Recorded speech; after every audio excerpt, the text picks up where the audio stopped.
आगर मालवा में CM doctor Mohan Yadav ने बड़ा ऐलान किया है। ऐलान है कि 4 मई को आएगी लाडली बहनों के खाते में राशि। 1,29,00,000 लाडली बहनों के खातों में राशि ट्रांसफर की जाएगी। 5 मई को रविवार होने के चलते 4 मई को ही राशि आ जाएगी महिलाओं के खातों में, लाडली बहनों के खातों में। ये लाडली बहनों के लिए बहनों ने बहुत सारी माला पहनाई। आप चिंता मत करना बहनों, कहने के लिए मैंने 5 तारीख बोली है, लेकिन 5 तारीख को रविवार फंस गया तो एक दिन पहले ही आपकी भी लाडली बहना का पैसा आपके खाते में आएगा। 1250 रुपया महीना। कोई चिंता मत करो। कांग्रेस हाय रे भाजपा, हाय रे भाई साहब, कहां से ला रहे हो, कहां से ला रहे हो? अरे कहीं से भी ला रहा है, तुम्हारे से नहीं मांग रहे भाई। तुम तो इतने भूखे नंगे हो, तुम दे भी नहीं सकते। आगे बढ़ते हैं। धार की भोजशाला और कमाल मौला मस्जिद में आज सर्वे का 43वां दिन है, जिसके लिए एएसआई की टीम मौके पर पहुंच गई।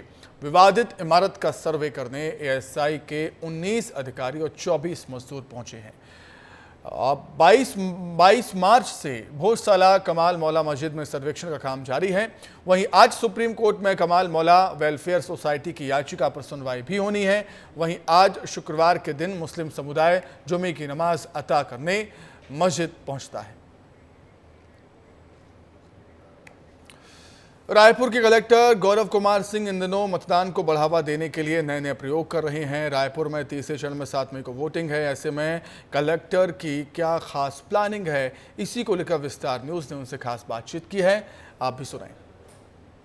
रायपुर कलेक्टर गौरव सिंह इन दिनों वायरल है। वायरल इसलिए भी है क्योंकि वो मतदान के जागरूकता के लिए घर घर पहुंच रहे हैं। हमारे साथ बातचीत करने के लिए। सर, कभी आप मंडप पे पहुंच जा रहे हैं, कभी सुबह सुबह घर पहुंच जा रहे हैं, ये किस तरीके का काम आप कर रहे हैं? देखिए, कई परिवार सुबह ही मिल पाते हैं, कई हमारे वरिष्ठ अधिकारी कार्यालय जाना होता है, इसलिए हम लोग सुबह निकलते हैं, परिवारों को कवर करते हैं। ऐसे ही तमाम नए जो हैं, कहीं कोई अगर कार्यक्रम चल रहा है, कोशिश यही है कि ज़्यादा से ज़्यादा हमारे जिला प्रशासन के माध्यम से हम लोगों को चुनाव आयोग के बदले हुए समय और तारीख दोनों से अवगत कराएं और उनसे अपील करें कि देश के विकास में वो मतदान करने अवश्य जाएं। ये जो 7 लाख वोटर है सर, अलग अलग जगह आप लोगों ने जो है पोस्टर चिपकाए हैं, ये कैसे उनको जागरूक करेंगे, कैसे मतदान केंद्र तक लाएंगे? देखिए, अब आपने देखा ना कि 7 लाख लोग हैं, आप भी स्वयं में विचार कर रहे हैं कि कहीं मैं तो नहीं। यही हम कह रहे हैं कि उस 7 लाख में आप ना हो और इस बार ये नंबर कम से कम हो। सर, तो आपने सुना गौरव सिंह है, वो सुबह से लेकर रात तक लोगों के घर जा रहे हैं, मंडप पे जा रहे हैं और मतदान के लिए कहीं ना कहीं जागरूक कर रहे हैं। और एक कलेक्टर होने के नाते उनका ये फ़र्ज़ भी कहीं ना कहीं बनता हुआ नज़र आ रहा है। और ये कहते हुए नज़र आ रहे हैं कि ये देखिए, ये अलग अलग तरीके से उनके जो दौरे पर जा रहे हैं, लेकिन कहीं ना कहीं जो उनका दौरा है काफ़ी महत्वपूर्ण इसलिए भी हो जाता है क्योंकि वो 7 तारीख को मतदान के लिए लोगों को आमंत्रित कर रहे हैं। कैमरा पर्सन किशोर के साथ खोमन साहू, विस्तार न्यूज़, रायपुर। तो प्रशासन अपनी तरफ से कोशिश कर रहा है लोगों को जागरूक करने के लिए मतदान के प्रति, इसलिए मतदान के दिन अपना वोट जरूर दें। सूरजपुर का गुरु घासीदास नेशनल पार्क आगजनी की चपेट में है। यहाँ के चांदनी बिहारपुर क्षेत्र के जंगलों में 3 दिन से आग फैली हुई है, जिससे तेंदुपत्ता भी जलकर खाक हो गया। और बिहारपुर क्षेत्र के रामगढ़, कछवारी, कोहुला, बसनारा सहित आसपास के जंगलों में 3 दिन से लगातार आग फैल रही है और इसी वजह से जंगली जानवर भागकर बस्तियों की ओर पहुंच रहे हैं। वहीं जंगल में लगी आग के धुएं से आसपास के रहवासी भी परेशान हो रहे हैं। बता दें कि ये पहली बार नहीं है जब जंगल में आग लगी हो, बल्कि हर साल गर्मी के मौसम में जंगल में आगजनी की घटनाएं सामने आती हैं। उधर कवर्धा में तालाब में डूबने से 2 मासूमों की मौत हो गई। दरअसल देर शाम बच्चे तालाब में नहाने गए थे और इसी दौरान गहराई में चले गए। काफ़ी देर तक जब बच्चे नहीं लौटे तो परिजन ने रात भर खोजबीन की। तालाब के किनारे बच्चों के कपड़े मिले, जिसकी सूचना परिजन को पुलिस को दी गई और पुलिस ने तालाब में बच्चों की खोजबीन की और दोनों शवों को बरामद किया। उधर इंदौर में हिट एंड रन का मामला सामने आया है। स्कूटर सवार महिला को तेज रफ्तार कार ने यहां पर जोरदार टक्कर मार दी। इस घटना का सीसीटीवी फुटेज भी सामने आ गया, जिसमें महिला को टक्कर मारने के बाद कार ड्राइवर फरार होते दिख रहा है। घायल महिला उषा शर्मा का अस्पताल में इलाज जारी है। घटना संचार नगर की बताई जा रही है। पुलिस ने कार ड्राइवर के खिलाफ केस दर्ज कर दिया है। तस्वीरें आप देख सकते हैं किस तरीके से जो कार है वो स्कूटी सवार महिला को टक्कर मार देती है और वहां से जो कार चालक है भाग जाता है, वहां पर रुकता नहीं है। वहां पर मौजूद एक शख्स उसे रोकने की कोशिश करता है लेकिन वो वहां पर नहीं रुकता। भोपाल से खबर है जहां के हमीदिया अस्पताल में गार्ड और मरीज के परिजन के बीच जमकर मारपीट हुई और इस मारपीट का वीडियो भी सामने आ गया।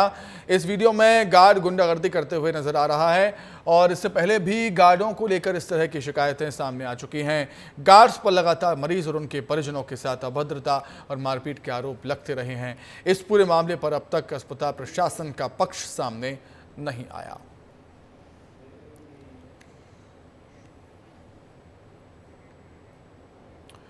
7 मई को होने वाले तीसरे चरण के मतदान को अब ज़्यादा दिन नहीं बचे हैं, मगर 2 चरणों में हुए कम वोटिंग से लगे झटके से पार्टियां अब उबरने की कोशिश कर रही हैं। बीजेपी ने कम वोटिंग का ठीकरा कांग्रेस पर फोड़ा। बीजेपी का दावा है कि उनका वोटर तो बाहर आया मगर कांग्रेस का निराश वोटर घर से नहीं निकला। बीजेपी के इस दावे के क्या मायने हैं और इस पर कांग्रेस ने कितना गहरा तंज कसा है, इस रिपोर्ट में देखें। कम वोटिंग के लिए कौन जिम्मेदार? थर्ड फेज के पहले 3rd डिग्री प्रेशर, ठीकरा फोड़ने वाला प्लान। पहले और दूसरे फेज की कम वोटिंग चुनाव आयोग से ज्यादा राजनीतिक पार्टी के लिए मुसीबत का सबक बनी हुई है। खुद गृह मंत्री अमित शाह इस बात पर नजर बनाए रखे हुए हैं कि तीसरे फेज की वोटिंग में कमी ना हो, लेकिन बीजेपी के नेता हैं कि अब कम वोटिंग का ठीकरा कांग्रेस पर डाल रहे हैं। मध्य प्रदेश के बीजेपी अध्यक्ष वी.डी. शर्मा ने पार्टी नेताओं के साथ बैठक की और उसके बाद बयान दिया कि बीजेपी जीत रही है क्योंकि बीजेपी का वोटर तो घर के बाहर निकलकर वोट करने गया है, लेकिन कांग्रेस का असली वोटर घर में ही कैद है। मतदान ज्यादा से ज्यादा हो। जिन कारणों से मतदान प्रभावित हुआ है, जो मेजर कारण है वो तो कांग्रेस का जो मतदाता जो अपने नेतृत्व से भारी निराशा के वातावरण में है, तो एक बड़ा परसेंटेज ऐसा है तो वो मतदान केंद्र तक उस निराशा के कारण से नहीं जा रहा।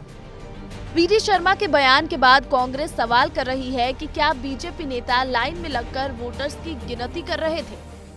गिनती कर रहे थे कि वो लाइन में खड़े होकर नहीं निकला तो भी सामने आ जाएगा, और जब वास्तविक धरातल पर बातें सामने आ जाएगी तब ये क्या करेंगे? आंसू पहुंचने के लिए रुमाल भी नहीं मिलेगा इन्हें। दोनों राजनीतिक दल कुछ भी कहें, लेकिन चुनाव विशेषज्ञों का इस मामले में कुछ और ही मानना है। कांग्रेस में से लोग बाग बहुत तादाद में गए तो कांग्रेस में हताशा का भाव आ गया कि अब तो कांग्रेस को जीतना है ही नहीं, भाजपा को जीतना ही है तो क्या वोट डालना।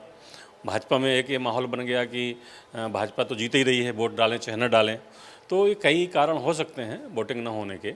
बाकी मुझे लगता है कि कम वोटिंग के लिए भाजपा को ज़्यादा आत्मावलोकन करना चाहिए क्योंकि उनके ज़्यादा प्रयास, उनकी ज़्यादा टीम है, उनके पास ज़्यादा नेता हैं। कांग्रेस को दोष कम देना चाहिए, लेकिन कारण कई हो सकते हैं।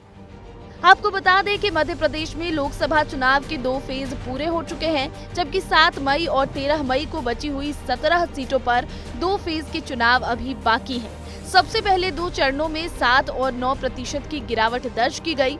ऐसे में मतदाताओं को बूथ तक पहुंचाना और वोटिंग परसेंटेज बढ़ाना सभी राजनीतिक दलों के लिए एक चैलेंज है।